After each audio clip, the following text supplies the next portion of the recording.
Privilege and pleasure to welcome you to this global table that focuses on the social and economic implications of the COVID-19 pandemic and looks beyond, recognizing that in the future we will in fact be subjected to similar or even greater shocks with the implications that we're witnessing becoming deeper and perhaps even greater. Today, I also should mention that we are on this panel are looking at these issues, particularly from the perspective of the Global South. We are using this as a mechanism for sharing the thinking and the experience and perspectives of the Global South within the G20 community. Since we are part of the Think 20, these discussions are used to inform some of the recommendations and policy recommendations that are made by the T20 for the governments and member countries of the group of 20 nations. My name is Margot Thomas, and as your moderator today, I'm going to introduce myself. I have spent most of my career in the World Bank Group, where I provided policy advice to governments on the national and subnational level on issues related to private sector development, inclusive growth, and generally investment, private investment, and the role of the private sector as an engine for economic growth. Towards the end of my career, I was appointed by the UN Secretary General to lead this or to lead the Secretariat supporting his high-level panel on women's economic empowerment. And as part of the answer to the call to action from that panel, I established the Women's Economic Imperative, and we've been focusing on women's economic empowerment, particularly in the area of entrepreneurship and advocacy. On our distinguished panel today, we have Rima Nanavati, who's based in India. She has had extensive experience in working with informal workers as one of the leaders of the Self-Employed Women's Association, working particularly in Southeast Asia and even in Afghanistan for the past 35 years on these issues. We also have the Honorable Charity Njilu, who is currently the governor of Kitui in Kenya. She's had a distinguished career of service in government, where she served in the Ministry of Health, served as the Minister of Water and Irrigation, and the Cabinet Secretary for Land, Housing, and Urban Development. We also have Professor Alex Aze, who is currently a professor in the Dornside School of Public Health at Drexel University. He was also the founder of the African Population Research Council and was based in Kenya during that period. We have Professor Fernando Filgueira, who's a professor of social science at the Universidad de la República in Uruguay, and has an extensive and active career advising governments in Latin America on issues related to social cohesion, equity in general, and gender empowerment. So with that today, I'm going to go directly into the questions to our panel. And I'm going to start with my first question to Fernando. Fernando, I would like, given the work that you're doing in Sub-Saharan Africa, where your recent publication on the impact of COVID-19 on vulnerable populations in Latin America has pointed out that one of the impacts of this crisis has been the exacerbation of inequities and vulnerabilities affecting these populations. Can you help us to understand what are some of the key underlying issues, and why is there a need for us to focus on social protection, the social safety net, and whether or not this net exists or whether it is very porous? Can you give us the key elements in this regard? Thanks, Margot, and thanks to everybody. Yes, in Latin America, we confront or we enter into this particular phase of the pandemic as it starts to become exponential with three basic characteristics that have accompanied Latin American countries for most of its history. High levels of inequality, a situation of fiscal stress, of limited state capacity to deploy resources, and finally, and very importantly, a lack or weakness of public and merit goods. These three characteristics that have been with us for a long time become very evident as we move into the epidemiological attempt to contain the pandemic through processes of lockdown, confinement, and social distance. The major kind of economic and social disruption that this creates along the region poses a trilemma or a trilemma, one in which we are unable to pursue three goals that are critical at the same time. On the one hand, have an efficient and maximize our epidemiological response. Secondly, minimize social costs. And thirdly, sustain levels of adequate governability and political stability. We cannot do these three things at the same time unless we move into the creation of an emergency social protection fund. Latin America is quite varied, but overall, it has some of the elements of the welfare state that we can see in Europe, but fragmented, unequal, and incomplete. Therefore, through the non-conditional transfers and through other forms of cash transfers and food support, we need to reach the population that we are asking to stay within their households, with the major economic disruptions that it implies, with at least three things. One, public utilities, which do not reach all the population, but where they reach, they should not be suppressed because of absence of payment. Secondly, a basic set of cash transfers that will reach not just formal workers, but especially informal workers and households led by women, which are the most vulnerable in this situation.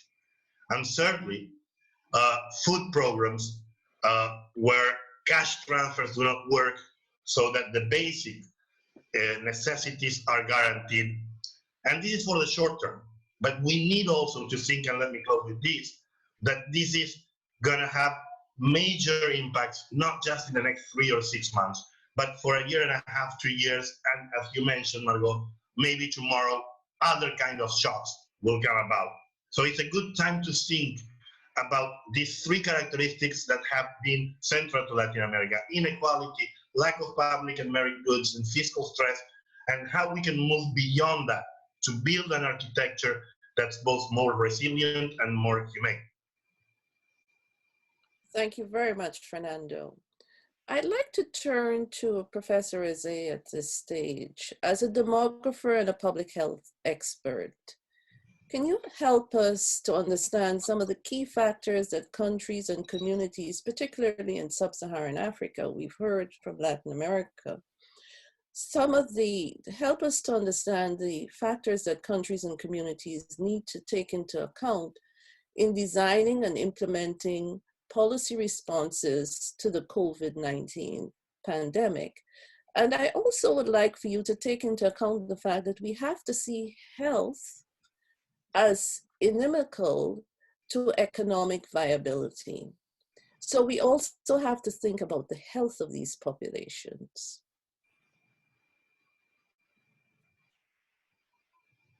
Okay, thank you, Margot. It's really a pleasure to be on this panel. If you look at the global response to the pandemic at this point, there's been very clear strategies that many countries have adopted. Africa has also adopted a lot of those strategies. Stay in place, social distancing, hand washing with soap, and also having to take those who are very sick and get them treated in hospitals. If you look at those responses and you look at, say, an urban center in Africa, what are the basic features of these cities? One is that there's quite a large proportion of the population that live in slums, informal settlements. What's the economy in Africa? Majority of the people work in the informal sector. And so if you take somebody who is living in a high density urban settlement, who work on a daily job, and you keep them in place for weeks or months, how do they respond to those realities? So the lack of adaptation of these global responses within our countries is a major gap currently. As of yesterday, we have recorded about 52,000 cases in Africa and about 2,000 deaths. And about half of these and 2/3 of the deaths are just in 4 countries, South Africa, Egypt, Morocco, and Algeria. How is it that we have achieved this level of, I think currently there is a major gap in our understanding of the disease epidemiology across the continent. For one, we don't know whether these low cases is just due to the demography of Africa, where we have a very young population who may be more resistant to the epidemic and therefore not getting very sick and not coming to the hospitals. But we also do not know if people who are quarantined at home are dying and not being captured and recorded. We don't know how the spread is across the various countries on the region. So what we need urgently is a seroprevalence study that looks at antibodies across a larger population to know whether the quarantine in place has worked for Africa or whether it has been a painful experience with less than the anticipated benefits that we could generate from it, if indeed there has been very widespread but limited impact on people as due to the population structure. But in the midst of this pandemic, I think there are a number of things that have been very clear. One is that countries have tended to respond to it independently in many ways. We started off with closing borders across the world, even in Europe that has free borders. Many of those borders became closed for the first time in decades. And within that period, I think for many of the African leaders and business leaders and political leaders, we have seen that we cannot just get off and go anywhere in the world to get treatment. And we have had to depend on our local institutions. Unfortunately, the many years of underfunding and neglect of these institutions has created serious gaps in their ability to respond to this pandemic. And I think this is a lesson that we will have to learn through this as we go through. Currently, there are over 1,700 clinical trials going on around the world. Only 28 of them are happening in Africa and 19 of them in Egypt. Only 7 in the whole of sub-Saharan Africa and largely Nigeria and South Africa. Of those 7, 5 of them are testing hydroxychloroquine, which has been discarded now as ineffective therapeutics for the disease. So, and only 2 of those clinical trials are sponsored by African entities, Lagos State Government in Nigeria and the University of Cape Town in South Africa. So there is an enormous gap here.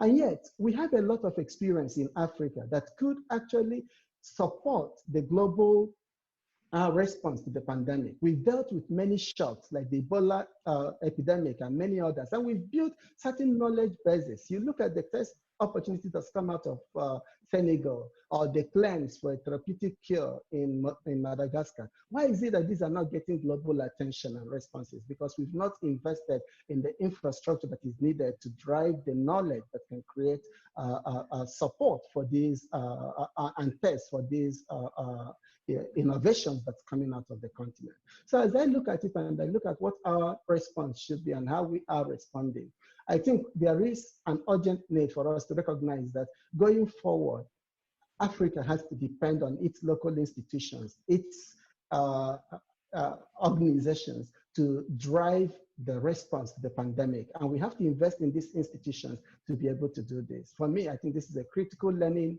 opportunity for us as a continent. Very good, thank you. And certainly that would help us point to greater resilience and the ability to respond. I would now like to address Honorable Charity Njilu.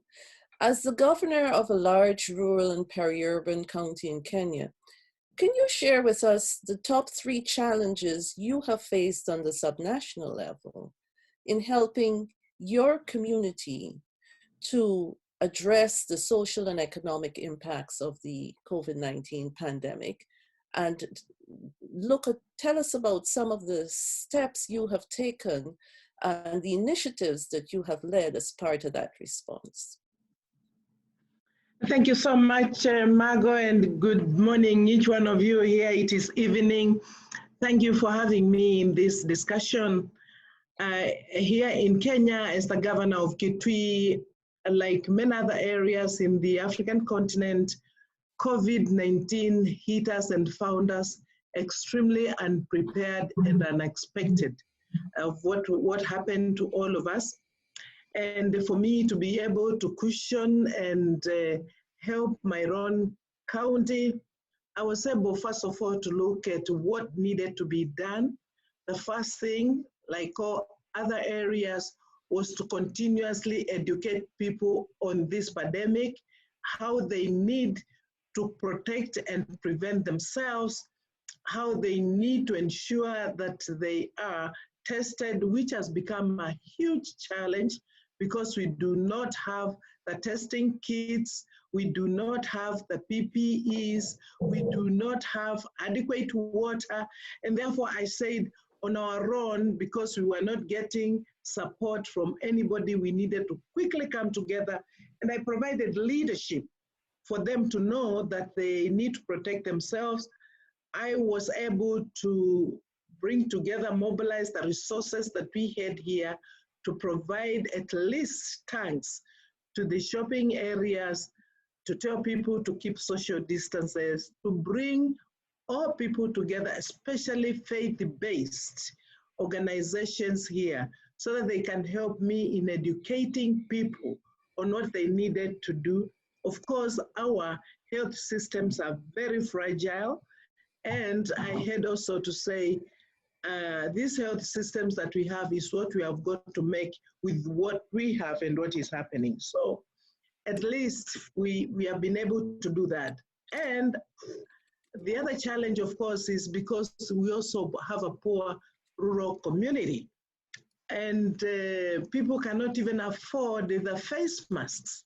So I had quickly to turn our small county, Kitui County Textile Center, where we have been making garments, where I put it a year ago, just to help the young women and the young men in this county to produce garments for sale so that they have some work to do. So instead of making garments for sale, I said, turn it around quickly and let us start making face masks and the PPEs. At the moment, fortunately, we have done quite well because we are not only supplying Kitui County, but we are supplying in the whole country. We are also supplying the region.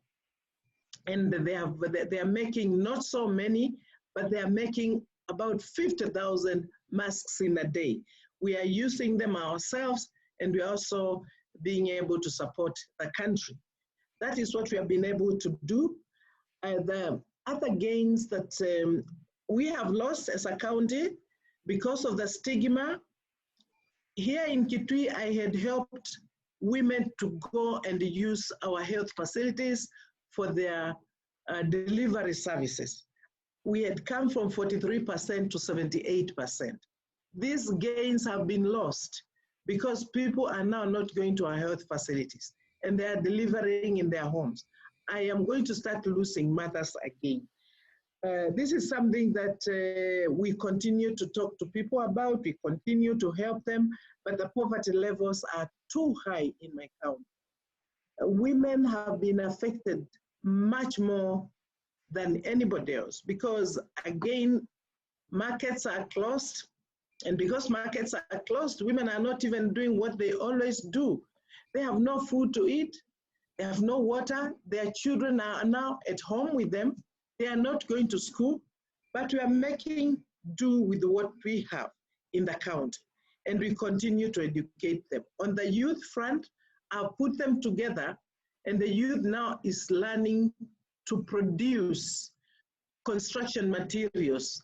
I have about 300 of them doing night shift and day shift so that when this is over, the post-COVID preparedness, I can put them straight into construction of roads and other programs that we have in the county. So that we are already doing here in the county. Thank you very much. That's very insightful. And we're going to come in the second round to talk about some of the pathways that you're building for recovery. I do want now to turn to Rima Nanavati. Given your work with the self-employed workers in the informal sector, many of them are in the informal sector, can you share with us your perspectives and what you're seeing on the ground in terms of the economic and social impact of this current pandemic and some of the measures you think need to be taken in order to address them?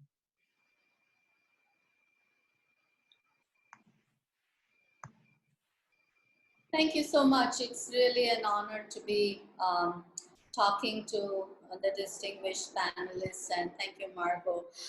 As you rightly said, I represent the women workers in the informal economy in India, and 93% of the workforce in our country is in the informal economy.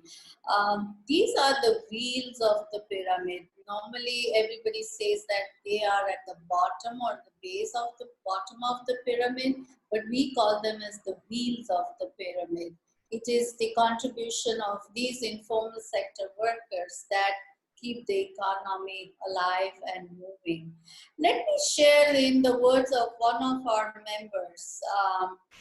When I was talking to her just yesterday, and she said that even the last or the tiny morsel of food is getting snatched away. There are no livelihoods for us.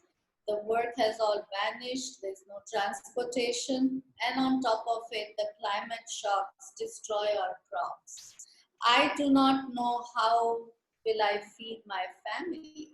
I feel it is better to die than to live a life like this. Just because we are poor, don't we have self-respect? And these are not the words of just one woman, but this is the reality of millions of poor informal sector workers. I think social distancing, lockdown, these are all very alien concepts for a community which is very social.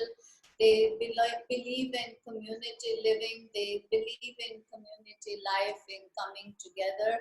And therefore, I think if I'm living in a very small hut or in a small room with a family of 7 or 9 or 11 members, how do I practice social distancing? If I have to go and work every day in the farms, if I'm a salt farm worker, if I'm a fisheries worker, or if I'm a forest worker, how do I practice quarantine or social distancing? And therefore, they all feel quite strangulated and suffocated. There are issues of anxiety, whether they'll find work or not, what will it be like in the future, how long is this going to continue, and therefore, they have past debt to repay, they need more money to continue with agriculture and farming. So there are all these issues, and on top of it, children are at home. So I think we have to work on different aspects. How do you keep the children engaged? We are the privileged ones, we can have virtual learning, but not the children of these workers who are living in the slums or in the villages. So how do you keep these children engaged in meaningful, productive work so that they are able to learn something? The second area that you have to work is that what kind of alternative livelihoods these households can really practice so that they feel that, you know, they're not just sitting idle and always surrounded by a lot of stress and anxiety. So we asked them to make paper bags. India wants to be a plastic-free nation. So how do you make paper bags? As the Governor Anjulu was saying, we asked the women to make masks. They make small snacks and then they are sold in the local areas, and that's how, you know, they start earning something so that they don't feel cash starved and pushed back into the vicious circle of poverty. But I must say that, you know, innovation is always a coping or a survival strategy for these informal sector workers. But I think COVID and post-COVID has pushed us to look at innovation plus. And what does this mean? So I think we have to look at localization. So it's local production, local consumption. How do you connect the producer to the local customer, but in a decentralized manner so that it strengthens the local economy? And I think also our experience has shown that poor do not want charity. But all they need is to, you know, strengthen and scale up their tiny, fragile micro enterprises.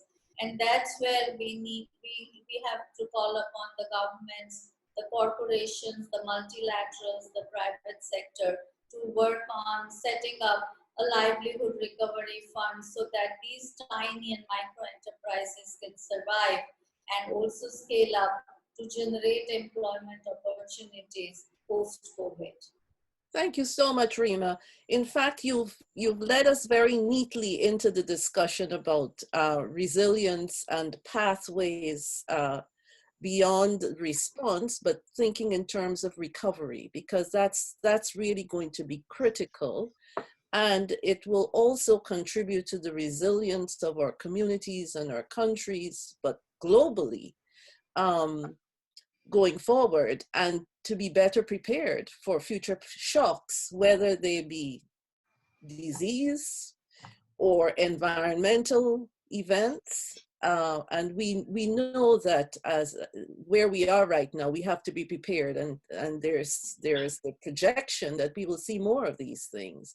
Also, we're going to see a global recession. It's already well on the way, so we need to think about these things.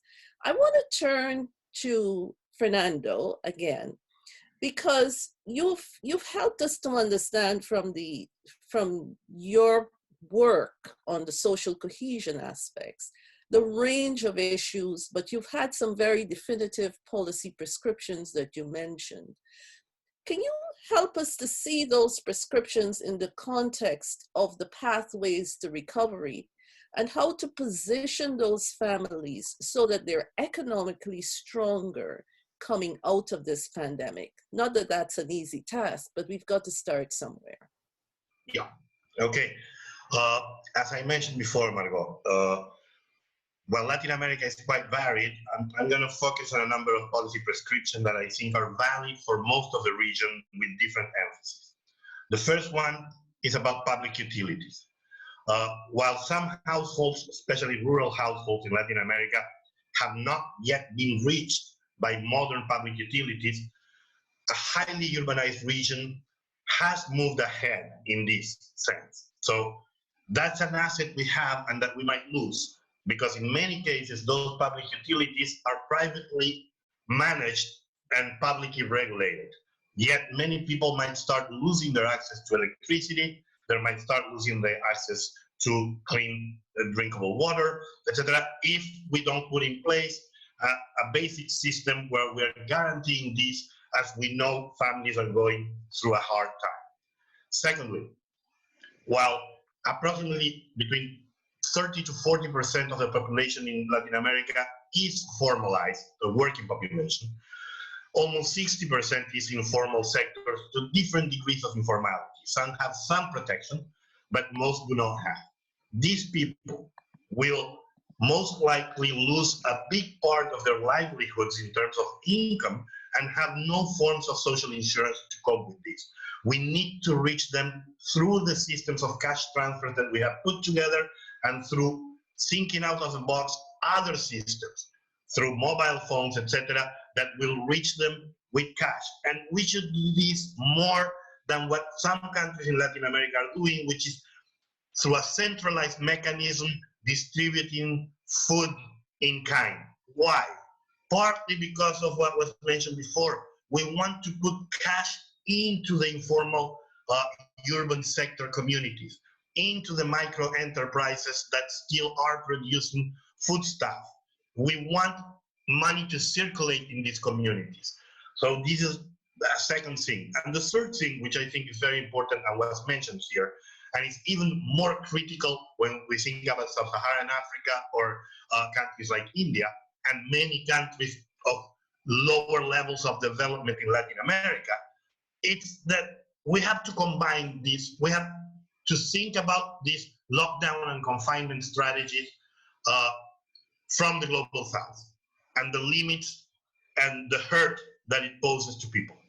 One of those critical things has to do with school and children and schools. Closing schools implies in Europe and in the industrialized world a major problematic.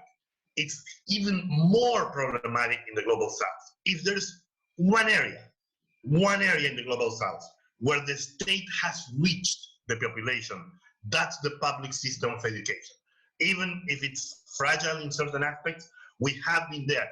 To take that away completely, it's another thing that implies major problematic for this population. Of course, there is the epidemiological concerns. But again, we have to think about these three areas: public utilities, education, schooling, and cash transfers and basically livelihood support, sometimes food programs.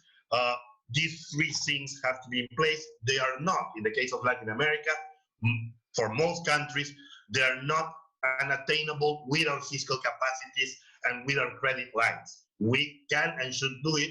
There's a need for political will.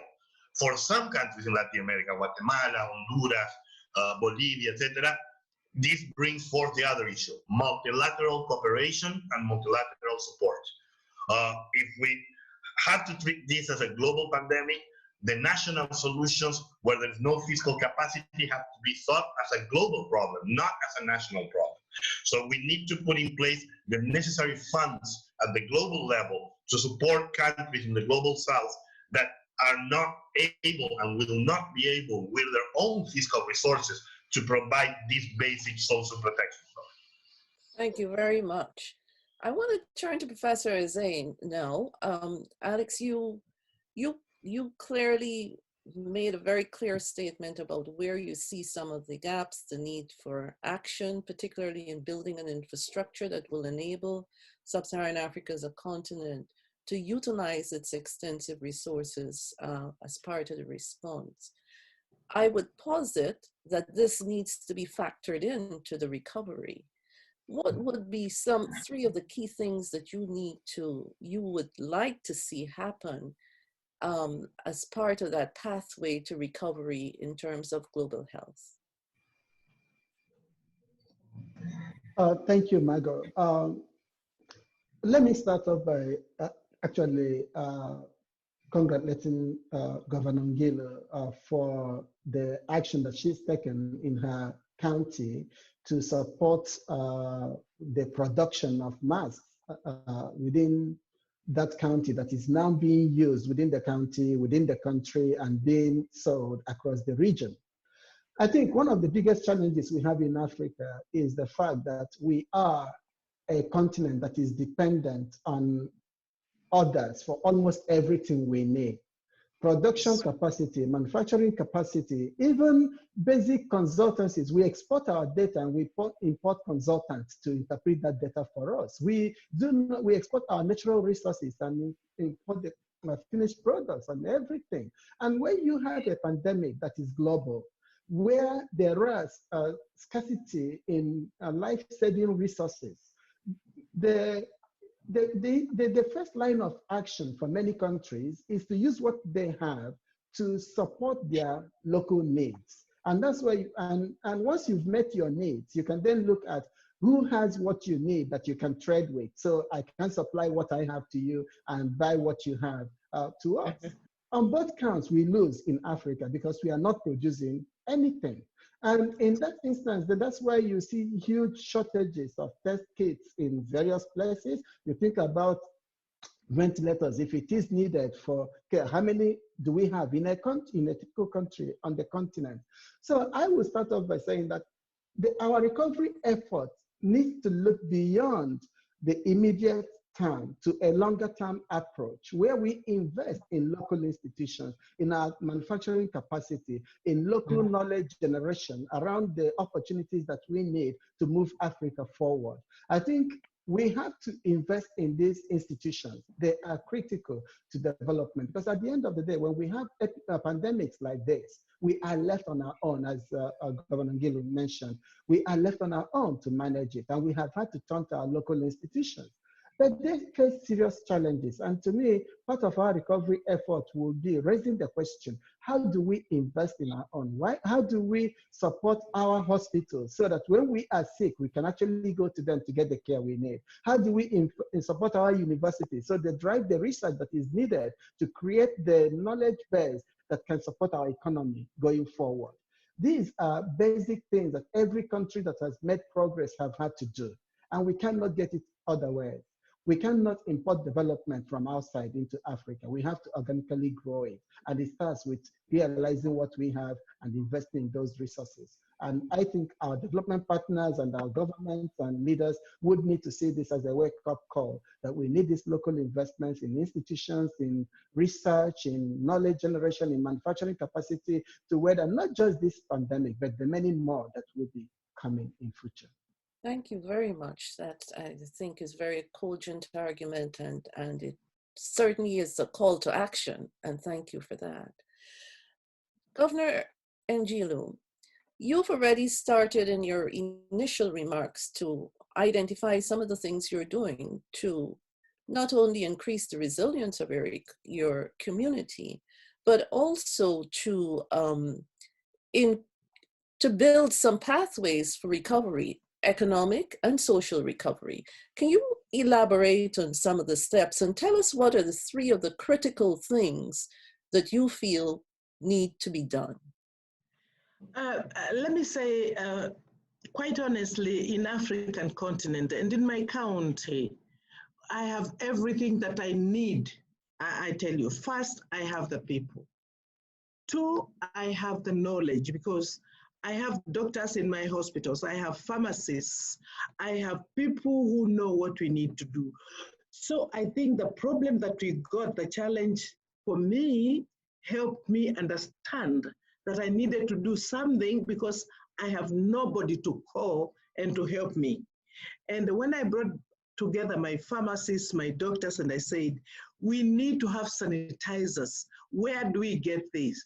They told me, Governor, look at the component, what you need for sanitizers.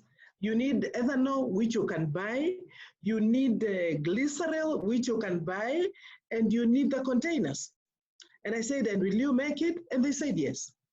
And I very quickly set up a room and they made sanitizers for my people, which means I did not have to take money to go and buy because they're also very expensive. I also quickly had to go out and look for fairly cheap containers, tanks, and they put water and they deliver it to people and the soap. And I also got women to start making soap locally, everything is local. So I truly think that our results that we'll eventually get will require our own solutions. We domesticate our own solutions. We will not get solutions of our problems because when I started making garments here, everybody said, what is this you are doing? And everyone was bringing garments and uniforms from China. And I said, we don't have to get everything from outside here.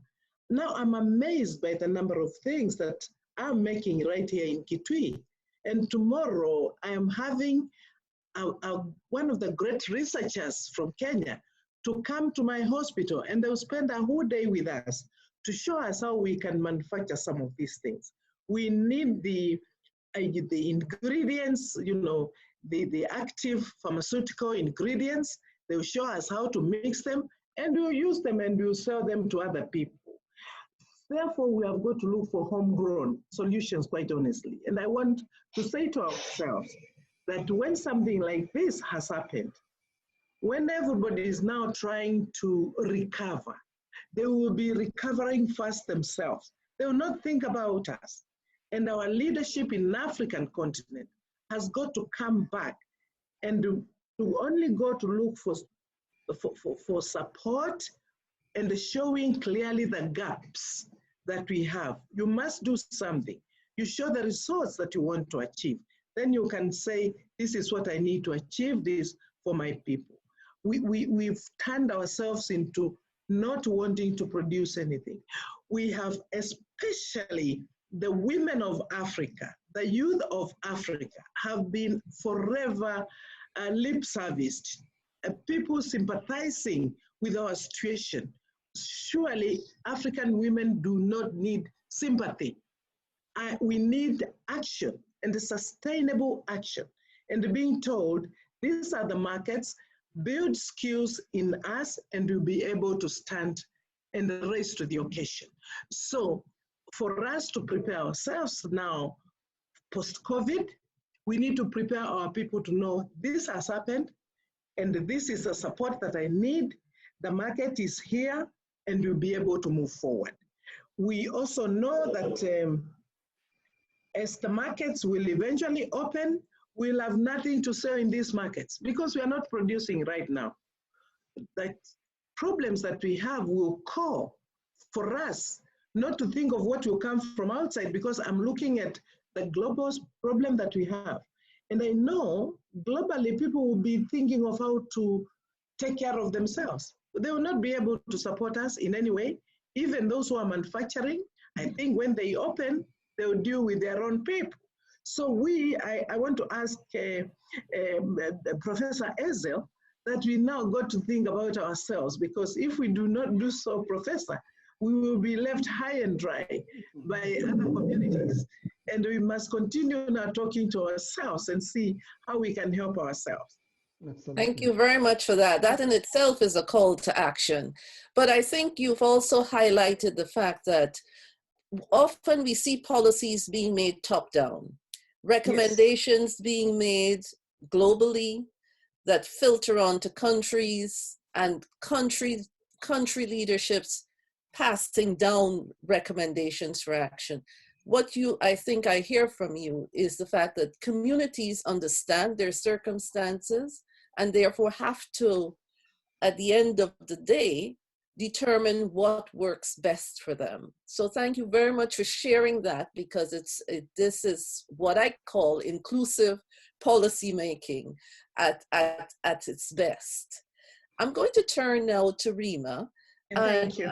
As the final, you have the last word, to tell us what are some of the things, and you identified quite a few, but in terms of particularly for the informal economy, and the lessons of India apply across the world, applies in sub-Saharan Africa as well. What are some of the 3 key things that you think, and see them as opportunities probably, in building a pathway for recovery, looking beyond this, but assuring resilience of the communities and the people in the informal sector? Thank you, and I really appreciate what Governor Angelo just said, which again re-emphasizes localization.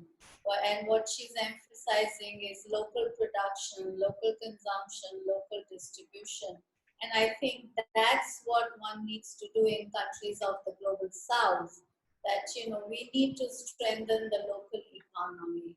How do you build local supply chains rather than being dependent only on global supply chains? So I think one important aspect is that, You need to strengthen agriculture and farming. Even in the times of COVID, we are experiencing that there are vegetable growers and there are vegetable vendors. So how do you connect the vegetable growers with the vendors? And you directly supply to the customer. So a vendor now becomes a retailer who is delivered into every home. And we could put that enterprise in place in less than 15 days' time.